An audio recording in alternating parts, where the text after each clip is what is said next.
जो हमारा क्या है, शिव शिव ही वेद। हम लोग अपने जो वेद है, वेद के ज्ञान से ही आज हमारे धर्म की जो हम लोग पालन करते हैं, वेद के ही द्वारा हम जानते हैं। वेद कैसे बना है? धातु से, जो जानने का ज्ञान का वेद बनाया गया। अगर हमारे संसार का सबसे प्राचीन ग्रंथ वेद के द्वारा ही पूरे संसार के हम लोग ज्ञान प्राप्त, और उस ज्ञान के द्वारा ही हम लोग किस तरह से रहना है, किस तरह से क्या करना है, हमारे धर्मशास्त्रों में वर्णित। धर्मशास्त्र यहाँ तक कि गर्भाधान से लेकर अंत्येष्टि तक संस्कार हमारे धर्मशास्त्र में वर्णित किया गया। लेकिन लोग धीरे धीरे कालांतर आते युगों में लोग धर्मशास्त्र से दूरी हो गए। इस कलिकाल में अर्थोपार्जन के कारण ही लोग धर्म से विमुख हो गए। धर्म क्या है, किस तरह से इसको पालन करना चाहिए, किस तरह से इसको जीवन में हमको जानना चाहिए, मैं इसलिए आया हूँ, क्या करना है, किस संसार में आया हूँ, यह लोग भूल गए।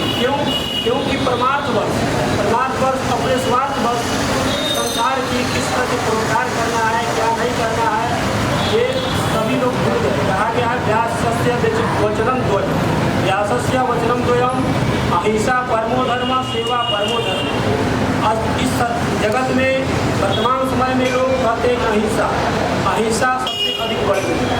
हिंसा इतनी बढ़ गई है, दूसरा नहीं है। लोग हर एक जीव को, किसी जीव को निर्माण करने के बाद किसी का शक्ति नहीं है, लेकिन लोग एक जीव को हत्या करने के लिए लोग तत्पर हो गए।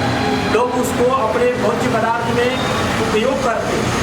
लेकिन ऐसा हमारे शास्त्रों में नहीं बनाया। जब किसी चीज़ का आपके पास निर्माण करने की क्षमता नहीं है, जीव देने की क्षमता नहीं है, उसको हत्या करने का आपका अधिकार नहीं है। इसलिए हमारे शास्त्रों में कहा गया है कि अहिंसा भी हिंसा नहीं करना है। किसी व्यक्ति को हिंसा का मतलब किसी को अपशब्द नहीं बोलना है, किसी को कोई बुरी बात नहीं बोलना है, किसी को अध्यारोपण नहीं लगाना है, झूठ नहीं बोलना है। अनेक प्रकार की इसका भेद बताया गया। हिंसा का मतलब कोई काटना ही नहीं हो गया। हिंसा का मतलब कि आप मान लीजिए आप किसी को झूठा आरोप लगा दो, वो भी एक हिंसा हो गई, वो भी एक दोष हो गया। इसलिए और जो है सेवा परमो धर्म, समाज में सेवा जरूरी है।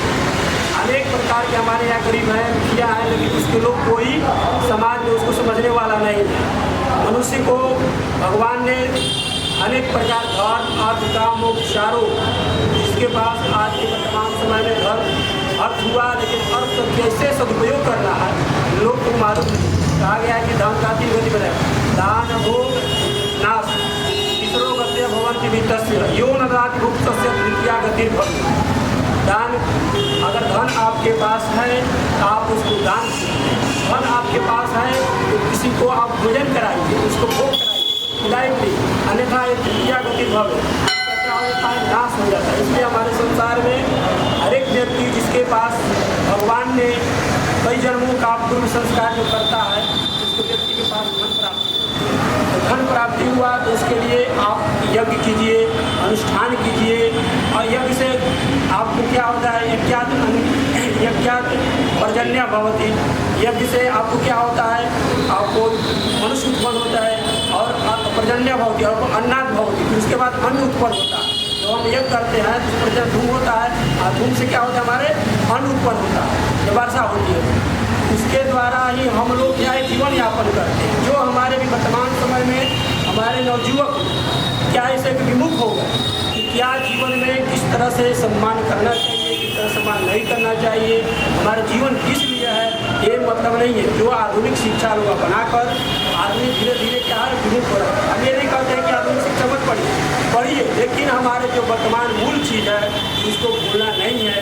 मूल में मान लीजिए मूल हमारा क्या है, धरती है वही है, और हमारा आकाश वही है, हमारे बाद हमारे शरीर में सब अंतरिक्ष वही है। लेकिन फिर भी हम लोग क्या आधुनिक युग है, मॉडल युग है। ऐसा थोड़े है कि मॉडल युग है, मॉडल युग है, लेकिन ठीक है आप बड़े वैज्ञानिक बनिए, बहुत बड़ा आप ज्योतिषी बनिए, सब कुछ बनिए, लेकिन ऐसा नहीं है कि आप अपने शास्त्र को विमुख मत होइए, अपने ज्ञान को, अपने जो परंपरा है उसको विमुख नहीं होइए। क्योंकि हमारे जो संस्कृति को कहा गया कि भारतीय द्वे प्रतिष्ठा संस्कृतम संस्कृति तथा संस्कृतम संस्कृत हमारे यहाँ जो संस्कार और संस्कृति इसी से ही हमारा भारत जो है उसकी रक्षा होती है। आज के समय में वर्तमान समय में हमारे यहाँ संस्कार और संस्कृत दोनों से ही विमुक्त होते हैं। अगर इस देश को रक्षा करना चाहते हैं, इस देश में भ्रष्टाचार दूर करना चाहते हैं, इसके लिए हमको पहले सभी जगह संस्कृत को पढ़ना पड़ेगा। हमको जो रामायण महाभारत उसका अनुसरण करना पड़ेगा, तभी जाकर हमारे इस संसार के लोग का कल्याण हो सकता है, अन्यथा कल्याण नहीं हो सकता है। जब तक हम अपने शास्त्र को नहीं जानेंगे उसका कल्याण हो जाएगी।